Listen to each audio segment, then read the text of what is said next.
is up? It is Dunbar Snackbar here, and I am not alone on this video. I have got Tom. You probably know him as Tezzadood. Man, what is up, and how are you doing? Hey man, how's it going? I'm not too bad. I'm just tired. Well, you and I have been talking for 5 hours straight, so And it's very early in the morning over here. You got a 6-hour difference. What time is it there? It's now 1:30 in the morning. So yeah. I feel you there. Well, I know, I've been talking about you and stuff like that in some of the videos here. Why don't you kind of introduce yourself, tell everybody what you do and what type of videos you got on your channel. Hi guys, well now that I'm alone, I can tell you I'm a great guy. And I started posting videos, it's probably 6 months or so ago now. I have been on YouTube for a couple of years and I stopped, but funnily enough, Dunbar was actually the guy that got me back into doing it. To sound like a total kiss ass here, but he got me back into doing it, and I saw him posting his baseball stuff. I'm a fan of baseball. I could get 2K11 in my country, which is England, and got a PVR, and that's really where I started. And I've not had a bad start. I'll be perfectly honest with you guys. I've enjoyed it, and I've been very lucky along the way, and fortunate to meet some great people. Jeff being one of them. Right on. Well, yeah, I mean, it's honestly, I usually don't do this for a lot of people, but I really was impressed by, the videos that you put up. And honestly, I think it's very interesting too, seeing, somebody from England have such a big interest in baseball. And that's actually one of the questions here I kind of wanted to start off with, because I'm not alone in kind of wondering how, but how did you get interested in American sports, and why are you still interested in like baseball and other sports here in the United States? Well, really in general, I am just a sports fan. Fan of every sport. I can happily turn my hand to watching anything, apart from tennis. Tennis is quite boring. But I have a friend who moved over to Canada, and he used to watch the NHL because he could. And we used to Skype, and he'd be talking about the NHL. Eventually, I got into watching it, became quite a big fan, and I branched out to all the other American sports. So, NFL, and quite got into NASCAR, but I didn't really look at baseball for a while until it turns out a friend of mine is also into baseball, and he kind of niggled at me and got me into baseball, and I got him into ice hockey, and that's really where I am today. And I love the sports. I love how Americans go about doing, presenting sports, and I like America in general because of its patriotism, and I feel that carries on into the sports. It's just really just entertaining, because we don't get the opportunity to watch or play these really that much over here. So it's just something new and unique for me. I totally know where you're coming from too, because I'm trying to get more and more into soccer. So I'm watching Premier League and just talking with you and stuff like that. It's been a big help. And there's, with soccer too, with especially Premier League being a big part of culture over there in the UK and things like that. I mean, that's one other element to it that gets me excited to know more about the sport. So, I 100% know where you're coming from on that. So, all right, as a commentator, you do baseball, you do Call of Duty, things like that. Of the videos that you do, which ones are your favorite? Overall, which one's my favorite? It probably comes down to the fact that the fans of my channel and my videos in general probably enjoy the baseball stuff more. Without a doubt, I enjoy posting, Battlefield 3 because it's a great game, and Call of Duty. There's a few good games in there, Modern Warfare 3 not being one of them. But the baseball videos, sorry, really have attracted a great crowd, and the people who watch them always comment on them. And if I ask them questions and say, what would you guys like to see, the fans will answer. I say fans like I'm some kind of celebrity. I don't want to sound like that, but the people who watch my videos happily comment and say what they want to see. So I get a lot of fan interaction, and I like talking to the people who watch my videos, which is even, that's really cool. It's a thing that someone I've never met enjoys what I do, because I enjoy doing it. It's probably the baseball stuff, because I've learned more about the sport as I've gone on playing the game, as I've gone on posting videos, and I've watched it more. I started watching baseball a long time ago, never took it as seriously as I do now. So without a doubt, it's the baseball stuff. What's been the most surprising thing, like for you, starting commentary here again and everything like that? Uh, what's something that, as a commentator, has surprised you the most? Um, People being as nice um, as they have been to me, and I Yes. know my videos have had a lot of faults. Like I've been ill in my commentaries, or just my commentaries haven't been as good as they could have been, but I was lazy, and yet people have still said, where I could improve, and they've tried to help me, and they've not been that negative. I've had a few haters, but that's par for the course. Yeah.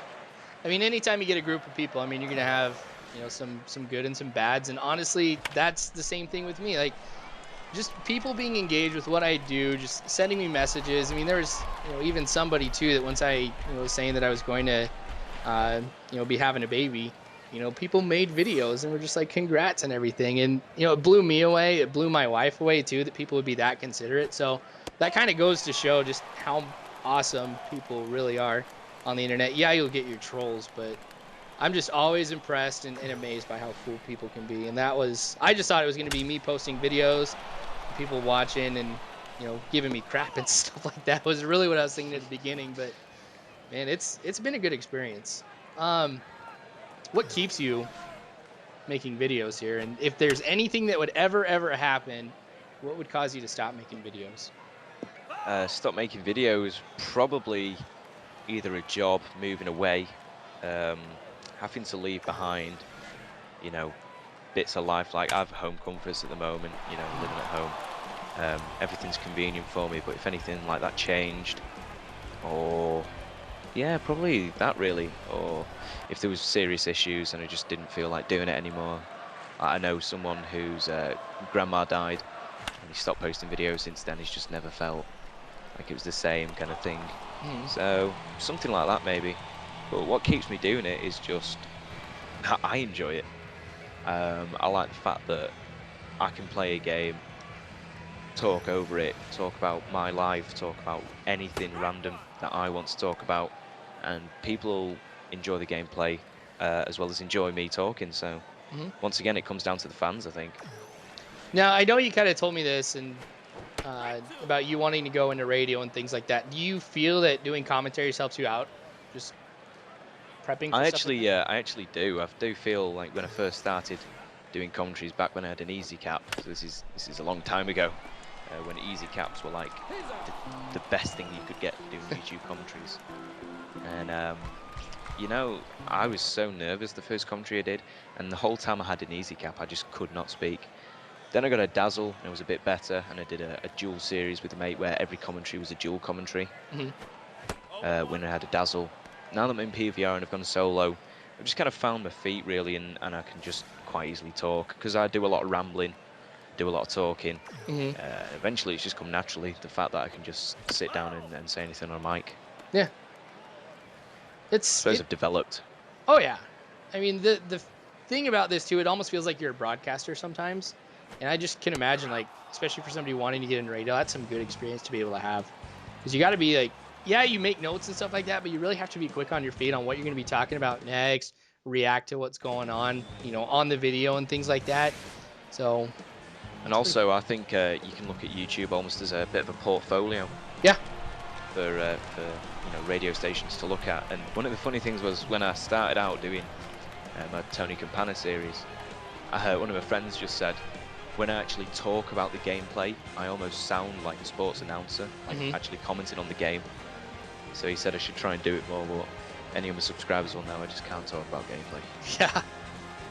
I just end up rambling. I hear you there. Just and Maxed Out Films, who asked the question, about what would make you stop posting, what keeps you posting. I'll kind of answer that real quick too, since you wanted me to do it. The only thing in the near future that I could think that would stop me from posting is really two things. One is just not being fun anymore. Because the thing is, yeah, we do get some things out of it, but the most important thing and what we get out of it more than anything else is it's a great experience. This is a hobby. That's what it is first and foremost.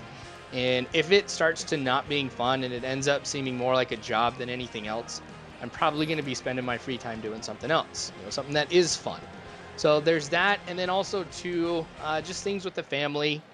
Now I really thought getting married was going to limit the amount of videos that I've I've done. In fact, my videos have increased since then because my wife supports it. She's super cool about it.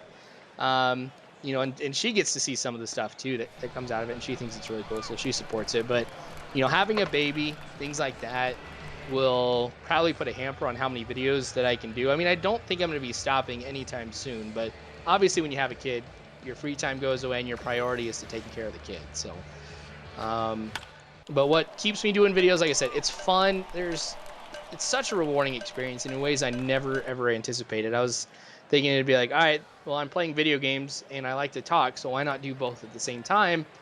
But I don't know. It's turned out to be far more than that. And, you know, as long as I keep feeling that it's fun, I'll keep going with it. I mean, I agree with you on the first point that you were saying, you know, if it doesn't become fun anymore, or it feels like a job, because my dad's done the same job for like 30 years of his life, and he's always said, you know, it's not work if you enjoy it. And I think that's a good way of looking at things. You know, it should never feel like work. I agree 100%. So you being a baseball fan and you getting to follow baseball here, there's a lot of baseball questions that came in for you just about, you know, the season predictions and things like that. But overall, what has been your favorite moment, or what has stood out the most for you here in this this season? Really, I think the standings, like, I don't think anyone saw the Orioles being where they are, and I don't think anyone saw the A's doing as good as they have. No disrespect. No, none. Honestly, it was like I told you. You know, if I was thinking that the wins and loss columns would be turned around right now. Like, instead of being almost at 90 wins, we'd have 90 losses. So I wish it was the same. I wish it was the other way around for the Cubs. Yeah. Couple years, man. But so you'd say standings, like where we're at right now, has probably been the thing that stood out the most for you? Yeah, I think this is, like I say, as I've developed as a baseball fan, and this has probably been my most dedicated following season. You know, because I'd maybe check the standings once a week back in like 2008, 2009. So, you know, I zoned out of it a little bit, but now I'm a full-time baseball fan. Yeah. I stay up till the early hours in my time watching it. So what has stood out this season is it didn't meet any of my predictions, and it's just been a really exciting season. I mean, the A's as a team having like as many walk-off hits as they had, you know, just makes for a really entertaining game of baseball coming down to the wire, you know. Oh, absolutely. The A's, that's my biggest surprise, hands down. Besides that, I would say how much great pitching we've been seeing this year too. I mean, you look at the, you know, the amount of perfect games, hitters, things like that. This has definitely been another year of the pitcher. So that's something that's absolutely surprised me. I wasn't anticipating we'd be seeing that amount of great pitching this year. But honestly, I think that's something healthy to see every once in a while, because it kind of goes in spurts a little bit. I've noticed with baseball, like, you know, you'll have an era where you've got some really good pitching, and then you've got great hitters, and then you got great pitching, and you keep going. And so it's pretty cyclical. So having and seeing the pitching here is pretty refreshing, because just going back to the, you know, early 2000s, the 90s and everything like that, you know, where people were hitting home runs right and left, you know, with Mark McGwire, Sammy Sosa, and everything like that. A lot of offense there. It's cool to see a lot of defense and things like that here now too. Yeah, defense has been a big thing this year as well, I think. Diving catches are up so much more. I love that. That's like my favorite play in baseball, is the diving catch. I do it all the time in my baseball series, and I just, even if it's an obvious ball to catch, I'll try and dive for it, which causes a lot of inside the park home runs on a Tony error, but it's still fun to watch. I've been thinking about trying that, like just getting it all timed to where I could just stand around for a little bit, and then if it's like 12 feet in front of me, then eventually start moving forward so I can dive and just look really cool and get extra skill points. But I love doing it. I do. I'll just dive even if I know I'm not going to be able to catch it. And then it'll roll and I'll get an inside the park home run, but I really don't care. I celebrate when I get the actual diving catch. Yeah. All right, so general predictions here. You know, I always kind of give this disclaimer here too, especially, you know, as we were talking about the beginning of the season, I went ahead and did a predictions video, and it totally did not end up that way, which is a very, very good thing. So that being said here, how do you think that the postseason is going to end up? Just taking a look at where division leaders are right now and wild card, do you see any changes, or what would be your general predictions if you want to give any? In terms of predictions, I'm not too sure, like whether I'd disclose this information, but I would always like to see the underdogs win. Yep. Realistically, the Orioles winning is a great scenario. Really. I'd like to see maybe the Reds win overall, and I think that the Reds will be in the final because I think they have a stronger team, and especially if the Yankees, they've had a few injuries, so whether they can last through it and whether Strasburg will make a return for the Nationals will be a big factor. Yeah. So these are all factors that will affect the postseason. So it's actually incredibly hard to make a general prediction, but I think the Reds will definitely be there. That's the one prediction I can solidly give. Right on. So I'm with you. Underdogs definitely, especially people who haven't won it for a long time. Just as a fan of the game, I like to see the well spread around here. Different teams winning the World Series and things like that. Just in a number of different years. I don't like big long droughts or anything like the Cubs, which, again, no offense. Yeah. But I mean, just taking a look, some of the division leaders I would say are just set in there right now. I don't see the A's, passing Texas or anything like that. Yankees and Orioles, that is going to be really cool. I think they're both going to end up in the playoffs. It's just a matter of who ends up having to play in that one-game playoff or who makes it on as a divisional leader. Angels, gosh, they could really make a run. So I'm hoping that on this last little stretch here of the season, A's kind of hold on. I think I'd rather see the Rays go over the Angels. Yeah? Just for the young team. The Rays are like the most ideal small market team you're ever going to find. I'm always pulling for them. So yes, I would agree with that. I'd like to see the Rays move up a little bit. National League, Washington did a great job in the offseason, just buying all their players and really making a push now. It worked out. Miami, not so much. The Central is going to stay exactly where it is. Cincinnati's going to be on top. And then the Giants, they have that one down too. So I don't really necessarily see too much changing. I do see Atlanta and St. Louis really making the wild card appearance. So I wouldn't necessarily say I see anything changing right now, except maybe the Angels surpassing Oakland. I'm still set on the Cubs making a wild card spot. There you go. Something happens and every other team has to forfeit or something like that. So Yep, Cubs without a doubt. Top. Teams that are only over 109 years without the World Series can compete in the World Series. So how did you become a Cubs fan? I think that'd be a good thing for people to know. Well, as I've told you, I'm a fan of Chicago as a state. Yeah. So, for no real reason, I don't know why, just always appealed to me in films and things, so it just looked a beautiful place. Yeah. So when I got into all these American sports, one by one, I just said I'd be a fan of the Chicago team. Later on, I realised that was kind of silly, so I changed my mind on all the teams but the Cubs. I thought I've got to stick with one Chicago team now that I've said it. And I didn't want to pick the White Sox because I just like the idea of the lovable losers. And when they do win it, it's going to be an amazing season. And the Cubs back in 2007 was when I first watched them. So it just seemed silly to pick the White Sox over the Cubs. So I stuck with the Cubs, and that's where I am. Right on. Do you have a favorite player? If you haven't guessed, it's Tony Campana. Right on.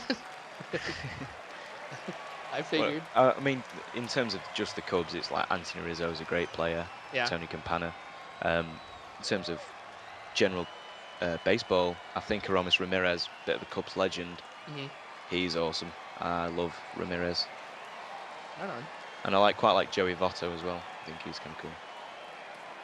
I always feel a little awkward saying some of the American names because I can't say it. You're all right. I'm sure when I get to FIFA and I've got all of these foreign players, it's just like NHL. I'm like, oh my gosh, I'm going to slaughter their names, so I'm going to call them the left winger or something like that. So, yeah. But I like the Braves left fielder. Well, third baseman Chippy Jones. He's a brilliant player. Oh my gosh, it's going to be sad to see him go. Very sad. Yeah. Probably one of the best switch hitting batters we have ever seen play the game. He is incredible. And when he did his final game against the Mets, it was quite a sad game to watch because that was free game of the day for that reason. Yeah. And watching him come out to a standing ovation, I thought, they're true fans of the sport, good fans. It was good to see. I mean, he has such respect for Mets fans and everything. Like, he even went so far, as to name his son Shea for Shea Stadium. So, gosh, I wish I could have watched that game. Let's hope he doesn't call his next child City. There you go. City Jones. That'd be funny. But, well, that's all the questions I got for you here. So everybody, you definitely have to make sure that you go and you check out Tezzadood's channel. I'm going to make sure I put it in the description below. So make sure you go there, check it out. If you like what you see and he's earned your subscription, make sure you go ahead and hit the subscribe button. Because really, if he's gotten, my attention and things like that, I hold myself to pretty strict standards and everybody else too. So if I like him, I'm hoping that you guys will as well. So make sure that you check it out. Again, man, thank you for being on. I definitely appreciate it. Always great to do a dual comm, especially with you, thousands and thousands of miles away. That's actually pretty cool. No, thanks for having me on, man. Hey, no problem. All right, guys. Well, thanks again for watching, and feel free to subscribe to me too if you haven't already. And as always, guys, I hope you have a good one.